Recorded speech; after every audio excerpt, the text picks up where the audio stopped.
दोस्तों इस वक्त एक बड़ा इंकशाफ आपके सामने मैं रखने जा रहा हूं। ये इंकशाफ जो हुआ है ये वाकई आपके रोंगटे खड़े कर सकता है। साथ ही ये आपको ये बताएगा कि कोई मुल्क इतना ज्यादा क्रूर कैसे हो सकता है, कोई मुल्क इतना ज्यादा बेरहम कैसे हो सकता है, किसी मुल्क के सरबराह, किसी मुल्क की आर्मी इतने ज्यादा बेदर्द कैसे हो सकते हैं। हम दरअसल बात कर रहे हैं जो इसराइल ने लगातार 2 सालों तक यानी अक्टूबर 2023 से लेकर के अभी हालिया दिनों तक जब जंगबंदी नाफिज हुई है 10 अक्टूबर 2025, इस दरमियान क्या कुछ नहीं किया है। दुनिया की आंख में इसराइल कितनी धूल झोंकी है। और साथ ही साथ ये हालांकि वो सीज़फायर के बाद भी इसराइली जो है वायलेशन सीज़फायर की लगातार जारी है, 500 से ज्यादा मरतबा उसने वायलेशन किया है। लेकिन अब आपको जो हम खबर देने जा रहे हैं ना वो काफी अहम है।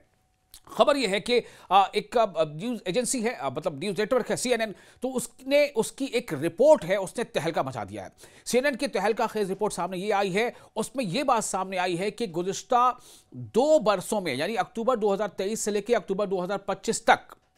इसराइल ने न सिर्फ यह कि फलस्तीन में हमले किए, एयर स्ट्राइक किया, एक ऐसे देश के खिलाफ इसराइल अपनी पूरी ताकत लगा रहा था जिस देश के पास ना तो कोई अपनी एयर फोर्स है, ना उसका कोई अपना बहरिया है, यानी कि ना कोई नेवी है। जो है वो मज़ाहमतकार ग्रुप था जो भी मज़ाहमत कर रहा था। इसमें सच क्या झूठ क्या ये एक अलग चीज़ है कि कौन हक में है कौन नहीं है, लेकिन जो इसराइल ने किया वो काफ़ी हैरान करने वाला है। तो इन 2 सालों में इसराइल ने क्या किया है कि जितने भी फ़लस्तीन में लोग मारे गए उनमें से ज़्यादातर लोगों को इसराइल ने दुनिया के नज़रों से मतलब कि बचाते हुए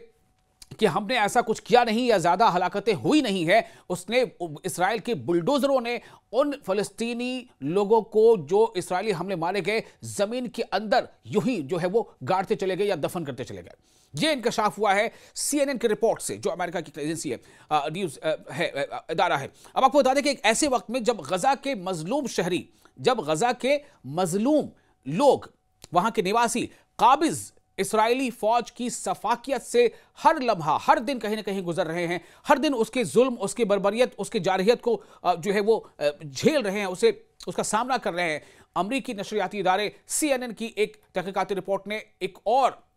संगीन इंकशाफ किया है। एक बहुत ही रिवीलिंग ये स्टोरी सामने आई है। जो रिपोर्ट उस इदारे ने पेश की है उसके मुताबिक उसमें बताया गया है कि काबिज इसराइली बुलडोजरों ने गुज़िश्ता 2 बरसों में, अक्टूबर 2023 से लेकर के अक्टूबर 2025 तक 2 बरसों में जारी जो वहां नस्लकुशी हुई, जिसको दुनिया कह रही है कि इसराइल ने वहां जेनोसाइड किया है, कत्लेआम किया है, उस नस्लकुशी जंग के दौरान गजा में फलस्तीनी जो लोग भी जिनकी जानें गई उनके जसद खाकी को मिट्टी में दफन कर दिया। यानी बजाय ये कि जो जंग का भी एक उसूल होता है कि भाई अगर जंग को मारा गया है तो आप जो उसके अपने जानने वाले चाहने वाले लोगों से रिश्तेदार हैं या उस मुल्क के जो लोग, उसको उस डेड बॉडी को कम से कम वो हासिल कर ले और उसको अपनी तरीके से अपने रिवायात के मुताबिक उसका जो है फाइनल जो है सेरेमनी उसकी करें, उसको दफनाएं या उसको जो फनरल होता है। लेकिन अब ये बात इन्वेस्टिगेशन में सामने आई है, तहकीक में ये बात साबित हो गई है कि शुमाली गजा में यानी नदन गजा में ज़कीम क्रॉसिंग के करीब एक काबिज इसराइली बुलडोजर ने एक फलस्तीनी शहीद की लाश को मिट्टी के नीचे दबा दिया। ये वो कार्रवाई थी जिसे काबिज इसराइल ने झूठे दावे के साथ इसराइली फौजियों की बाकियात की तलाश का नाम दिया था। यानी नाम क्या दिया गया था कि इसराइल क्या कर रहा है कि इसराइल जो है अपने फौजियों की जो बाकियात हैं, जो उनकी अब जो कह सकते हैं कि जो डेड बॉडीज हैं, उनकी तलाश कर रहा है। लेकिन उसके नाम पर किया क्या, उसने जो मारे गए फलस्तीनी थे उनको जो है मिट्टी के अंदर दफन किया। यह इन्वेस्टिगेटिव रिपोर्ट है। तहकीकाती रिपोर्ट ने हाई रिजोल्यूशन कैमरों, सैटेलाइट तस्वीर और बैनुल अक़वामी कानून यानी इंटरनेशनल लॉज के माहिरीन व जिम्मेदारान की गवाही को इकट्ठा करके इस लर्जा खेज वाक़े की मुकम्मल तस्वीर पेश की है। आप सोचिए जरा, कैसा लग रहा है आपको सुनकर, यह खबर जानकर आप क्या महसूस कर रहे हैं। जो इन्वेस्टिगेशन हुई है, जो तहकीक हुई है, तहकीक की मरकजी वीडियो में दिखाया गया है कि सफेद कपड़े में लपटी एक लाश को घसीट कर लाया जाता है और फिर एक काबिज इसराइली बुलडोजर उसे मिट्टी में दफन कर देता है। यह एक रिपोर्ट है जो कई मुबसरीन का कहना है कि ऐसे न जाने कितनी वारदातें, ऐसे न जाने कितनी वाकयात हुए हैं, क्योंकि इसराइल लगातार दुनिया की आंखों से इस चीज को छुपाता रह रहा है। चंद मिनट बाद रेड क्रॉस की टीम वहां पहुंचती है, जमीन खोदी जाती है और उसी लाश को निकालकर एक मखसूस थैले में मुंतकिल कर दिया जाता है। जो अमेरिका का जो न्यूज इदारा है उसने काबिज इसराइल के जराए के हवाले से बताया कि यह एक मुबैना इंटेलिजेंस कार्रवाई का हिस्सा था, लेकिन वो ये वजाहत देने में नाकाम रहे कि खुदाई की जगह एक आम फिलिस्तीनी शहरी की लाश क्यों मौजूद थी? भाई आप तो खुदाई कर रहे थे, आपको तो दावा था कि हम इस्राएली फौजियों की जो डेड बॉडीज हैं उनको ढूंढ रहे हैं, उनको तलाश कर रहे हैं, लेकिन आप ऐसा ना करके आपने फिलिस्तीनी की लाश को दफना दिया, बस बुलडोजर से दफना दिया। एक आम फिलिस्तीनी शहरी की लाश क्यों मौजूद थी और इसे रेड क्रॉस की आमद से कबल जल्दी जल्दी क्यों दफन किया गया? रेड क्रॉस ने अपने बयान में कहा है कि इन्हें इल्म नहीं था कि यह लाश पहले से दफन नहीं हुई थी। उनके मुताबिक उन्हें सिर्फ मिलने वाली लाश को वसूल करना था, न कि खुदाई के तरीकेकार या जगह की तैयारी में किरदार अदा करना था। तो ये जो टीम है, यानी जो इदारा है न्यूज का इदारा अमेरिका का CNN की टीम ने जमीनी वीडियो को उसी दिन के फिजाई मनाजिर और सैटेलाइट तस्वीर के साथ मैच किया, उसका मिलान कराया और मौके की दुरुस्त निशानदही मुअब्बर ज़कीम के करीब की। जो ज़कीम जो जगह है, तहलील से यह भी सामने आया, जो तहकीक वहां हुई, जो इन्वेस्टिगेशन हुई, उससे यह बात भी सामने आई है कि इस मकाम पर कई दिनों तक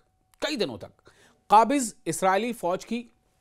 इंजीनियरिंग यूनिट्स और बुलडोजर मुसलसल काम करते रहे हैं, जो वाज़ेह करता है कि यह अमल अचानक नहीं बल्कि मुकम्मल मंसूबाबंदी के तहत किया गया था। तहकीक मजीद बताती है कि इसी इलाके में अक्सर इंसानी इमदाद की तकसीम के दौरान शहरियों का हुजूम रहता था, जिससे यह खदशा बढ़ जाता है कि वहां मजीद जो मारे गए थे फिलिस्तीनी, उनकी जसद खाकी भी मौजूद हो सकती थी। मैं वही कह रहा था आपसे कि ऐसा, ये तो एक दो वाकया है जो सामने आ गया, 1 2 3, लेकिन पता नहीं जो रिपोर्ट सामने आती हैं, जो ज़राए के हवाले से बातें सामने आती हैं, उनको अगर हम सच माने तो ऐसे बहुत सारे वाकयात हुए हैं जहां पर इसराइल ने यह कोशिश की है कि जो फिलिस्तीनी है वो मारा गया है, उसे किसी को पता भी ना चले, उसे जमीन के अंदर डाल दो। ये इसराइली बुलडोजर काम कर रहे थे। 2 बैनुल-अक़वामी माहिरीन कानून जो है, जो लॉ के एक्सपर्ट हैं, उन्होंने CNN को बताया कि जसद खाकी को बुलडोजर से दफन करना और शनाख्त दस्तावेजात और वफात के हालात की मुकम्मल मालूमात के बगैर उन्हें हटाना वाज़ेह तौर पर जंगी उसूलों की खिलाफ वर्जी है। एक माहिर के मुताबिक किसी भी जंगज़दा इलाके में लाश मिलने पर फौज पाबंद होती है कि वो मकाम रिकॉर्ड करे, तस्वीर ले, शनाख्ती निशान महफूज करे और अहल खाना को तिब्बी इदारों के जरिए आगाह करे, मगर यहाँ लाश दफन करना और चंद ही मिनट बाद दोबारा निकालना इंसानी उसूलों की मुकम्मल अदम मौजूदगी को जाहिर करता है। क्या क्या छुपाएगा इसराइल क्या क्या छुपाएगा? और यही वजह है कि जो लगातार हमने आपको कई रिपोर्ट्स दी हैं कि जो कोई भी ऐसे resolution United nation general assembly में पेश की गई हैं, उन रेजोल्यूशन में अक्सर मुल्कों ने इसराइल के खिलाफ वोटिंग की है, और चाहे वो फिलिस्तीन हो या वो सीरिया हो, उसके हक में वोटिंग की।